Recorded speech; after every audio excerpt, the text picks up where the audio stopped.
അറഫ നോമ്പിന്റെ അന്നത്തെ വീഡിയോ ആണിട്ടത്. ചില കാരണം കൊണ്ട് ഇത് എനിക്ക് അന്ന് ഇടാൻ പറ്റില്ല.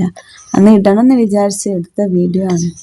നോമ്പുണ്ടായതുകൊണ്ട് തന്നെ ഞങ്ങളിന്ന് വൈകുന്നേരമാണ് അടുക്കളയ്ക്ക് വരുന്നത് കേട്ടോ. പകലത്ര വലിയ പണിയൊന്നുമില്ല. പിന്നെ കുട്ടികളല്ലേ, ഓൾക്ക് ചെറുതായിട്ട് എന്തെങ്കിലുമൊക്കെ ഉണ്ടാക്കി കൊടുത്താണ്ട് ഓലന്ന് നിർത്തിയേക്കാണ്. അങ്ങനെ വൈകുന്നേരം പത്തിരി ഉണ്ടാക്കാൻ വേണ്ടിയിട്ട് ഞാൻ വെള്ളം ഗ്യാസ്മേ വെച്ചാണ്ട് ഫ്രിഡ്ജിലുള്ള ചിക്കനും ബീഫൊക്കെ പുറത്തേക്ക് എടുത്ത് വെക്കാൻ വിചാരിച്ചു.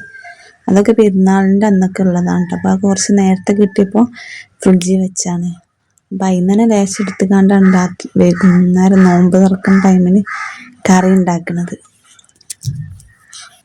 അപ്പം ഞാൻ അതുമൊക്കെ ക്ലീൻ ചെയ്തൊക്കെ വെക്കാമെന്ന് വിചാരിച്ചുകൊണ്ടാണ് എടുത്ത് വെക്കുന്നത്.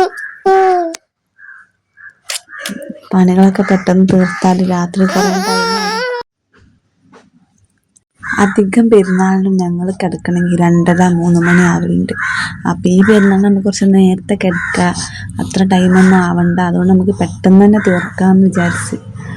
പിന്നെ ഇത് പെരുന്നാളിൻ്റെ അന്ന് ഞങ്ങൾ പായസമൊന്നും ഉണ്ടാക്കാതെ സർബത്ത് ഉണ്ടാക്കാമെന്ന് വിചാരിച്ചു. അപ്പോഴും ഇവിടെ വെള്ളം തിളച്ചില്ല കേട്ടോ. അപ്പം ഞാൻ ബീഫ് കഷ്ണമാക്കാൻ വിചാരിച്ചു. എത്ര മുറിച്ചിട്ടും കിട്ടണില്ല. കത്തിൻ്റെ മൂർച്ചം കൊണ്ടാണോ ബീഫിൻ്റെ ഉറപ്പുകൊണ്ടാണോ അറിയില്ല, മുറിച്ചിട്ട് ഇങ്ങോട്ട് കിട്ടുന്നില്ല. അതിൻ്റെ അടുക്ക് തന്നെ അവിടെ വെള്ളം തിളച്ചപ്പോൾ ഇതിൽ പോയി പൊടി വാട്ടാൻ പോയി. അപ്പം പിന്നെ ഞാൻ ഒറ്റയ്ക്ക് തന്നെ ഒക്കെ മുറിച്ച് വെച്ചിട്ടോ. ഞാനൊക്കെ മുറിച്ച് വെക്കണതിൽ ഓളെ കുഴച്ച് പരത്താൻ. ഉമ്മയും കുട്ടിയോടെ പച്ചക്കറിക്ക് വൃത്തിയാക്കി വെക്കാന്ന് പറഞ്ഞു ഇരുന്നതാണ്. ഓലോടെ പച്ചക്കറി കൊണ്ട് പൂക്കള ഇട്ട് കണ്ടാ കളിച്ചത്. ഓള് പരത്തി വെച്ച പത്തിന് ഞാൻ ചൂടാൻ നിന്ന്. അടുപ്പൊന്നും നോക്കണ്ട കേട്ടോ. ആ നേരം തന്നെ നല്ല മഴ വരുന്നുണ്ട് കേട്ടോ വൈകുന്നേരം. അപ്പം മഴ പെയ്യുമ്പോഴത്തേനും എനിക്ക് പത്തിരി ചുട്ടകത്ത് കയറണമെന്നായിരുന്നു. പിന്നെ നോമ്പറക്കുമ്പം ജ്യൂസിന് പകരം ഞങ്ങൾ സർബത്ത് കലക്കാണ്. സർബത്ത് മതി എല്ലാവർക്കും പറഞ്ഞു. പിന്നെ ജ്യൂസ് ഉണ്ടാക്കിയില്ല. എന്തെങ്കിലും ഒരു വെള്ളമാണല്ലോ, അപ്പം ഞങ്ങൾ ഈ വെള്ളം ഉണ്ടാക്കി. അതിൽ നാരങ്ങ പിഴിഞ്ഞ് ഐസ് ഇട്ടിട്ട് അതിനൊരു സൈഡിലേക്ക് മാറ്റി വെച്ചിട്ടു. പിന്നെ ഞങ്ങൾ ചിക്കൻ കറി വെച്ച്, പത്തിരിക്ക് തന്നെ കറി വെച്ച്. അതേപോലെ തന്നെ ചിക്കൻ പൊരിച്ചതും ബീഫും ആണ് ഉണ്ടാക്കാൻ വിചാരിച്ചു. പക്ഷേ ബാങ്ക് കൊടുക്കുന്ന ടൈമായപ്പോൾ ബീഫ് റെഡി ആയില്ല. പിന്നെ ചിക്കനും പത്തിരിയും മാത്രമായി. ആ നേരം തന്നെ നല്ല മഴയും പെയ്തു, കറണ്ടും പോയി.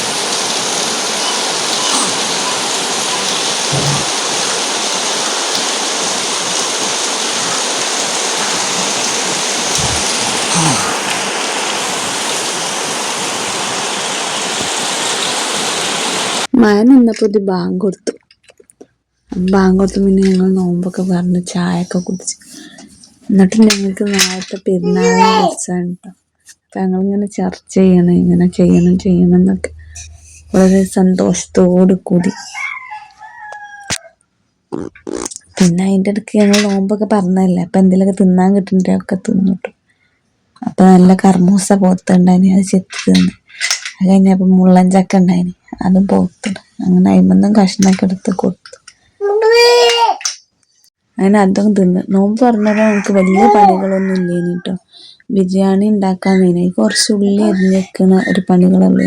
അപ്പം അതൊക്കെ കഴിച്ച് ഞങ്ങൾ 9:30-10 മണിയായപ്പോൾ ബീഫ് വെന്ത്. അപ്പം ഞങ്ങൾ ബീഫ് തിന്നു. ഞങ്ങളിങ്ങനെ പെരുന്നാളിൻ്റെ തലേ ദിവസം ബീഫ് തിന്നു.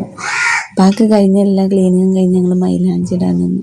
അപ്പം ഏകദേശം ഒരു 12 മണിയൊക്കെ ആയിരുന്നു കേട്ടോ. അങ്ങനെ എല്ലാവരും മൈലാഞ്ചിടലും കഴിഞ്ഞ് ഞാനിടാനായപ്പോഴത്തേക്കും കുട്ടി ഓണാക്കി. അങ്ങനെ ഞാൻ ഓനെ ഉറക്കാൻ പോയി. അതിൽ ഞാനും ഉറങ്ങി. പിന്നെ ഞാൻ മൈലാഞ്ചിട്ടില്ല, എല്ലാവരും മൈലാഞ്ചിട്ട്.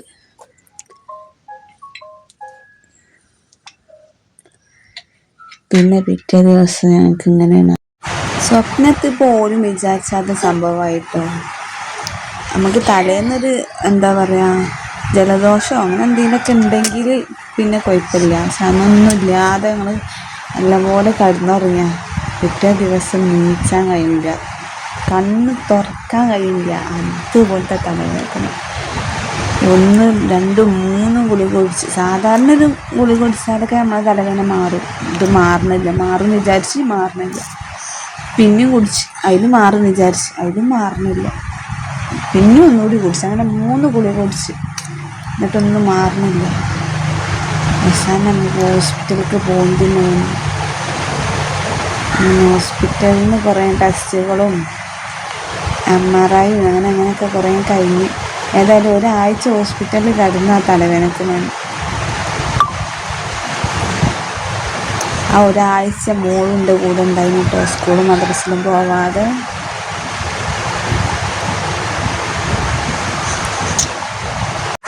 പിന്നെ അതിൻ്റെ ടെസ്റ്റും ഒക്കെ വന്ന് പിന്നെ തലച്ചോറിൽ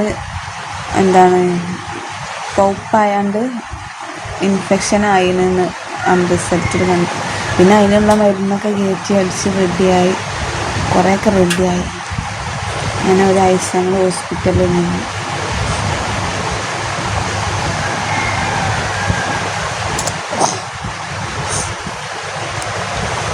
അന്നത്തെ പെരുന്നാളൊക്കെ ഒരു കഥയായിരുന്നു.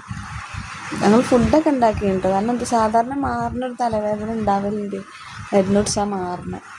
അതാണ് വിചാരിച്ചാണ്ട് ഞങ്ങൾ ഞാൻ മരുന്ന് കുടിച്ച് കിടന്നു. ഒരു ഫുഡൊക്കെ റെഡിയാക്കി. പിന്നെ ഞങ്ങൾ 7 ദിവസത്തിന് ശേഷം ഹോസ്പിറ്റലിനോട് ടാറ്റ പറഞ്ഞ് ഞങ്ങൾ പോയി. ഇങ്ങനെ പോവാനുള്ള വിധിയില്ലാതെ നിൽക്കാം. ടാറ്റ പറഞ്ഞു പോയി. അത്ര കൊണ്ടിട്ട്